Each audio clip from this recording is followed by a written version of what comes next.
Welcome in. My name is Jeff Angelo. 6:27 is the time. Victoria Churchill, seasoned political reporter for the Daily Mail, is back on the Davison Family Dentistry Newsmaker line. And Victoria, a lot to take in on Tuesday. We got a socialist that's now the mayor of New York City. You got an attorney general in Virginia who had text messages in which he fantasized about shooting a Republican and his kids. I mean, it's a lot to take in, Victoria. What do you make of all of this?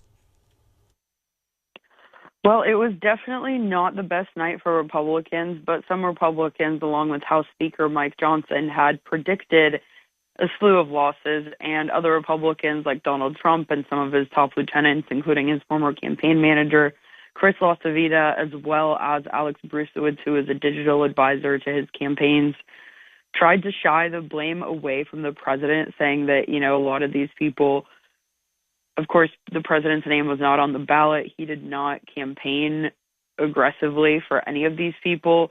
He had some other individuals that he held tele-rallies for, but he did not put, his boots on the ground. He did not drive out voters.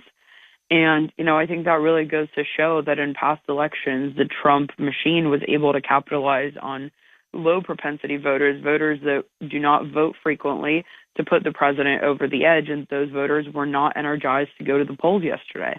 Yeah, that is going to continue to be a problem. And Victoria, just big picture going forward, the president's not going to be on the ballot anymore. What are the implications there for Republicans? Well, I think really both parties, whether that's Democrats or Republicans, are going to be searching for what their identity is in the post-Trump era. That, of course, goes for Republicans, but also I think for Democrats, because for a lot of them, at least in advertising that I saw in Northern Virginia where I live, and, we, of course, had advertising for the governor's race, the attorney general race, but even down-ballot races, House of Delegate seats, which Democrats picked up quite a few. They tried to pin everything that their opponents were doing to Donald Trump. And so when Democrats are not going to be able to do that, they need to figure out what they're for instead of what they're against. And I'm very interested to see what that will be, because they have, a slew of very different people elected. They have Zoran Mamdani, an open socialist who quoted the founder of the Socialist Party of America in the first few lines of his victory speech. But then you also have people like Abigail Spanberger and Mikey Sherrill, former Democrats from the House of Representatives, who won in kind of a more moderate blue wave swing in 2018 when they were first elected to Congress. They've also got, former experience in law enforcement, for example, with the background that Abigail Spanberger brings to her job.